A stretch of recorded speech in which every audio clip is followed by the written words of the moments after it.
You think you know danger when you see it, right? You believe you can spot a toxic person from miles away. But what if I told you that the most dangerous people in your life aren't the obvious villains?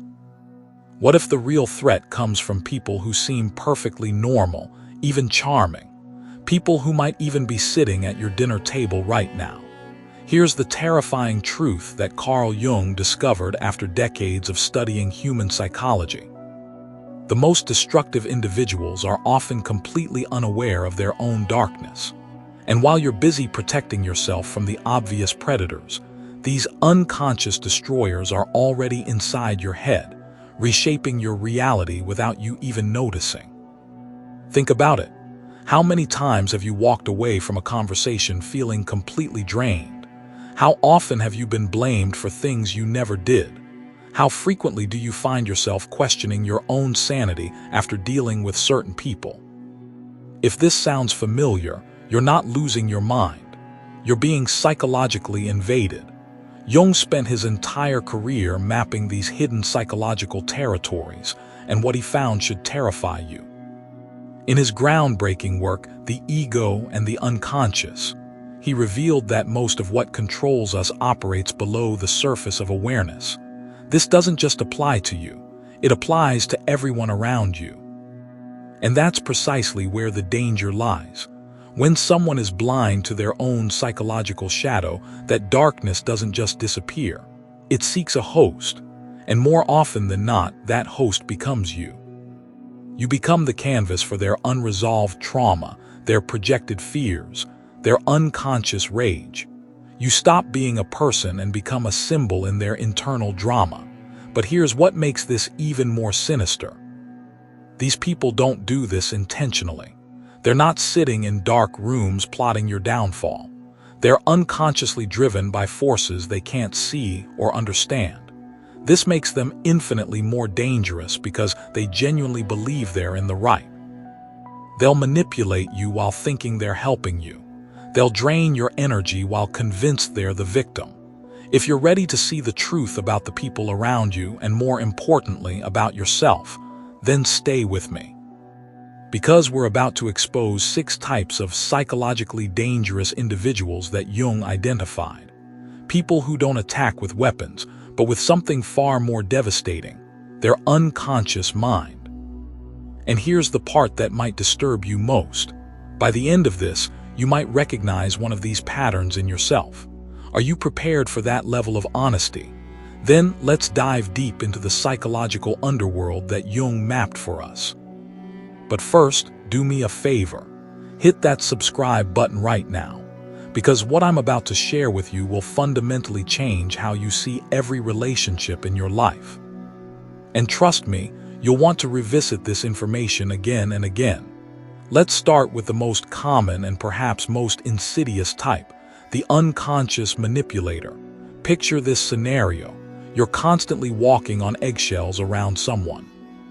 Every conversation feels like navigating a minefield. You find yourself apologizing for things you didn't do, feeling responsible for emotions you never caused. Sound familiar? The unconscious manipulator isn't some scheming villain from a movie. They're often the sensitive, wounded person in your life who seems to need constant emotional support. They might be a family member, a romantic partner, a close friend. What makes them dangerous isn't malicious intent, but rather their complete inability to take responsibility for their own psychological state. Jung called this projection, and it's one of the most destructive psychological mechanisms you'll ever encounter. The unconscious manipulator projects their internal conflicts onto you like a movie projector, casting images onto a screen. Suddenly, you're not a person anymore. You're the villain in their story, the source of their pain, the cause of their problems. Here's how it works. They live in a constant state of emotional chaos, but instead of looking inward to understand why, they scan their environment for someone to blame. And if you're empathetic, caring, or simply available, congratulations, you've just been cast as the lead actor in their psychological drama. The most devastating part, they do this so skillfully that you start to believe it. You begin questioning yourself. Maybe I am too insensitive. Maybe I did say something wrong. Maybe I really am the problem. This is exactly what they need you to think, not because they're consciously manipulating you, but because acknowledging their own responsibility would shatter their psychological defenses. Jung warned us that these patterns of projection place us in symbolic roles. You become the savior, the enemy, the parent, the betrayer, anything except who you actually are. Living in this symbolic prison means you're constantly performing a role in someone else's unconscious screenplay instead of living your own authentic life. The unconscious manipulator feeds off your empathy like a vampire feeds off blood. They position themselves as perpetual victims, always hurt, always misunderstood, always in need of rescue. And every time you try to help, you sink deeper into their psychological quicksand. What makes this particularly dangerous is that these people often have genuine charisma and emotional intensity. They make you feel special, chosen, like you're the only one who truly understands them. This creates a powerful psychological bond that's incredibly difficult to break. You become addicted to being their savior, even as it destroys you. But here's what Jung understood that most people miss. The unconscious manipulator doesn't want to be saved. They want to remain in their victim role because it gives them power over others. Healing would mean taking responsibility, and taking responsibility would mean losing their ability to control through emotional manipulation. To protect yourself from this type, you must develop what Jung called conscious awareness. You need to recognize when you're being cast in a symbolic role and consciously refuse to play the part. Ask yourself constantly, is what I'm feeling actually mine, or has it been projected onto me? This simple question can save your psychological life, but the unconscious manipulator isn't the only threat. There's another type that's even more insidious because they appear so perfect, so admirable, so put together. Let me introduce you to the bearer of the persona. We live in an age of surfaces, where appearance matters more than substance. Social media has amplified this to dangerous levels, but Jung identified this pattern long before the digital age. The bearer of the persona is someone who has become so identified with their social mask that they've lost all connection to their authentic self. Jung defined the persona as the face we show to the world, the role we play in society. It's not inherently bad. We all need personas to function in different social contexts. The problem arises when someone becomes completely identified with their mask, when they forget that there's a real person underneath the performance. The bearer of the persona is the master of functional superficiality. They always say the right thing, behave appropriately, avoid conflict at all costs. They're the perfect employee, the ideal parent, the flawless friend. But beneath this polished exterior lies a soul in ruins, suffocated by the constant pressure to maintain the image. Here's where it becomes dangerous for you. The bearer of the persona projects their need for perfection onto everyone around them. They expect you to perform, to fit into their carefully constructed reality, to collaborate in their psychological theater. If you express genuine emotion, show vulnerability, or display any authentic human messiness, they become deeply uncomfortable. Living with someone like this is like living in a museum where everything must remain perfectly in place. You start policing your own behavior, hiding parts of yourself that don't fit their ideal narrative. You begin wearing your own mask without even realizing it, and gradually, your authentic self suffocates under layers of performance. The bearer of the persona creates an atmosphere of artificial perfection that's contagious. You find yourself saying what you think they want to hear rather than what you actually feel. You start performing happiness, contentment, agreement, even when you feel the opposite. Your spontaneity dies, your creativity withers, your genuine self goes into hiding. What makes this particularly tragic is that the bearer of the persona is often suffering deeply behind their mask. They've sacrificed their authentic self for social acceptance, and the cost is enormous. But they can't acknowledge this suffering because it would threaten their perfect image, so they project their demand for emotional suppression onto you. Jung saw this as one of the greatest threats to what he called individuation, the process of becoming who you truly are. When you're constantly performing for someone else's comfort, you lose touch with your own psychological reality. You become a character in their play rather than the author of your own story. But there's something even more dangerous than living behind a mask. There's what happens when someone represses their authentic emotions for so long that those emotions transform into something dark and explosive. This brings us to our third type, the owner of the repressed shadow. Imagine someone who's always controlled, always polite, always moderate. They never lose their temper, never express anger, never show any negative emotions. On the surface, they seem admirably balanced. But Jung understood that when we repress our shadow, our dark side, it doesn't disappear. It accumulates in the unconscious like pressure in a volcano, and eventually it erupts.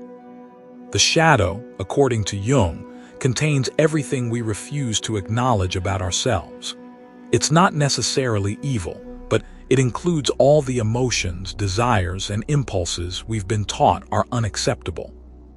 The anger, the envy, the sexual desires, the selfishness, the cruelty that exists in every human being. When we deny these aspects of ourselves, they don't vanish. They transform into shadow. The owner of the repressed shadow lives in constant emotional vigilance. They don't allow themselves to feel, and therefore they condemn those who do. They become moralistic, judgmental, controlling. They react with disproportionate anger to small infractions, hold grudges for years, and engage in passive-aggressive behavior that's both confusing and destructive. What makes this person dangerous is their unpredictability. Most of the time, they seem perfectly reasonable, even admirable. But then something triggers their repressed shadow, and they explode with a fury that seems to come from nowhere. The anger isn't proportional to the trigger, because it's not really about the present situation. It's about years of accumulated repressed emotion finally finding an outlet. Living with someone like this is like living next to an emotional landmine. You never know what innocent comment or action will detonate their repressed shadow. You start walking on eggshells, censoring yourself, trying to avoid any trigger that might awaken their dormant rage. But here's what's truly terrifying. The shadow doesn't just contain negative emotions. Jung taught that it also holds our repressed creativity, our denied strengths, our hidden potential. When we repress our shadow, we lose access to these positive qualities as well. The owner of the repressed shadow becomes not just angry and controlling, but also creatively sterile and emotionally flat. The tragedy is that these people often present themselves as morally superior. They pride themselves on their self-control, their discipline, their ability to rise above base emotions. But this moral superiority is built on a foundation of psychological repression that makes them brittle, judgmental, and ultimately destructive to themselves and others. This brings us to perhaps the most insidious type of all, the moral controller. This is someone who has weaponized morality, turning virtue into a tool of manipulation and control. They don't attack you with obvious aggression. They attack you with righteousness, making you feel guilty for being human. The moral controller believes they hold the key to right and wrong, good and evil. They position themselves as the moral authority in your life, constantly correcting, judging, and condemning your choices. But their morality isn't based on genuine wisdom or compassion. It's based on their own psychological projections and repressions. Here's how this works. The moral controller projects their own repressed shadow onto your behavior. Everything they've denied about themselves, they see in you and condemn. If they've repressed their sexuality, they become prudish and judgmental about others' sexual expression. If they've denied their anger, they condemn others for showing temper. If they've suppressed their desires, they criticize others for wanting things. What makes this particularly toxic is that their criticism comes wrapped in concern, love, and good intentions. They genuinely believe they're helping you become a better person. This makes their psychological abuse much harder to recognize and resist. When someone attacks you with obvious malice, you can defend yourself. When someone attacks you with righteousness, you start to question whether you deserve the attack. The moral controller creates an atmosphere of constant judgment that's psychologically suffocating. You begin to police your own thoughts, feelings, and desires. You start feeling guilty for normal human emotions and needs. You internalize their moral framework and use it to torture yourself from the inside. Jung understood that extreme moralism often masks extreme shadow projection. The more someone presents themselves as morally pure, the more likely they are to be unconsciously projecting their own denied darkness onto others. They need to see others as sinful to maintain their illusion of virtue. Living under this kind of moral tyranny is devastating to your psychological development. You lose touch with your own moral compass because you're constantly trying to live up to someone else's impossible standards. Your natural instincts become sources of shame rather than wisdom. But there's another type that's perhaps even more volatile and unpredictable: the person dominated by unconscious complexes. Jung called these autonomous clusters of emotion and memory that can hijack consciousness at any moment. When someone is controlled by these complexes, they become emotionally explosive and completely unpredictable. The complexed person doesn't react to what's actually happening in the present. They react to echoes from their past. A simple comment can trigger an old wound of abandonment, rejection, or humiliation, and suddenly you're dealing with an emotional hurricane that has nothing to do with you and everything to do with their unhealed trauma. What makes this particularly confusing is the inconsistency. One moment they're loving, affectionate, and reasonable. The next moment they're explosive, accusatory, and completely irrational. This creates a psychological whiplash that's extremely addictive. You start thinking, they're not always like this. Sometimes they're wonderful. This intermittent reinforcement keeps you hooked, always hoping for the good moments while walking through an emotional minefield. The complexed person doesn't realize they're being controlled by these internal forces. When they explode with rage over something trivial, when they shut down completely over a minor disagreement, when they interpret your actions through the lens of their old wounds, they genuinely believe they're responding rationally to the present situation. Living with someone like this means you're constantly trying to manage the unmanageable. You start avoiding certain topics, measuring your words, adapting your behavior to avoid triggering their complexes. But here's the brutal truth. You can't control someone else's psychological triggers. Their complexes will find reasons to emerge regardless of how carefully you tread. Jung taught that unrecognized complexes colonize the psyche. They speak for you, feel for you, act for you. The complexed person becomes a puppet of their own unconscious, and everyone around them gets pulled into the chaotic drama of their unhealed past. But perhaps the most draining type of all is what we might call the psychic vampire. This person doesn't attack you with anger or criticism. They drain you with constant need, chronic victimhood, and emotional dependency disguised as love. The psychic vampire feeds off your energy, your attention, your empathy. They have an endless capacity for crisis and an equally endless need for your support. But no matter how much you give, it's never enough. They have a void inside them that can't be filled by external sources, but they'll keep trying to fill it with your life force. What makes this particularly insidious is that it often starts innocently. They seem to need help and you want to provide it.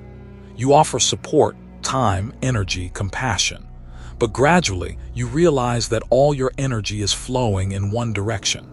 You're being depleted while they remain needy and dependent. The psychic vampire creates a symbiotic relationship where healthy boundaries dissolve. You lose track of where they end and you begin. You start feeling guilty for wanting space, selfish for needing silence, cold for wanting distance.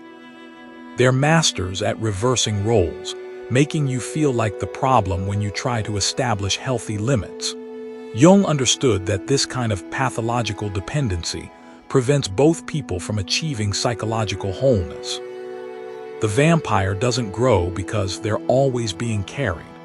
The host doesn't grow because all their energy is being diverted to someone else's needs. Living with a psychic vampire leads to existential exhaustion. It's not just physical tiredness. It's a soul-deep depletion that leaves you feeling empty, resentful, and confused about your own needs and boundaries. You start to feel like you're living to avoid crisis rather than pursuing your own growth and happiness. Now, here's the part that might be hardest to hear. You might recognize yourself in one or more of these descriptions. Jung's brilliant insight was that we all carry these potentials within us. We all have moments of unconscious manipulation, persona wearing, shadow projection, moral superiority, complex activation, and energy vampirism. The difference between psychologically dangerous people and psychologically healthy people isn't the absence of these patterns. It's the level of consciousness we bring to them. Healthy people recognize these tendencies in themselves and work to integrate them consciously. Dangerous people remain unconscious of their patterns and project them onto others. This is why Jung emphasized the crucial importance of making the unconscious conscious. When we can see our own shadows, personas, complexes, and projections, we can choose how to respond to them. When we remain unconscious, these patterns control us and make us dangerous to others. The path forward isn't about eliminating these psychological patterns. It's about developing the awareness to recognize them when they arise and the courage to take responsibility for them instead of projecting them onto others. This is what Jung called individuation, the process of becoming conscious of who we really are, including our dark sides. If you've recognized yourself in any of these descriptions, that's actually a positive sign. It means you're developing the consciousness necessary for psychological health. The most dangerous people are those who can't see themselves in these patterns at all. The goal isn't to become perfect, it's to become conscious. Conscious of your projections, your masks, your shadows, your complexes, your dependencies. When you can see these patterns clearly, you can choose how to engage with them rather than being unconsciously driven by them. Remember, awareness is the first step toward freedom. You can't change what you can't see. But once you see these patterns clearly, both in yourself and others, you gain the power to respond rather than react, to choose rather than be chosen by unconscious forces. The people I've described aren't evil. They're unconscious. And unconsciousness, Jung taught us, is far more dangerous than conscious malice because it operates in the shadows, beyond the reach of reason and choice. But consciousness is available to all of us. We just have to be brave enough to look in the mirror and see what's really there. Your psychological freedom depends on your willingness to face these uncomfortable truths about human nature. The more light you shine on these unconscious patterns, the less power they have to control you.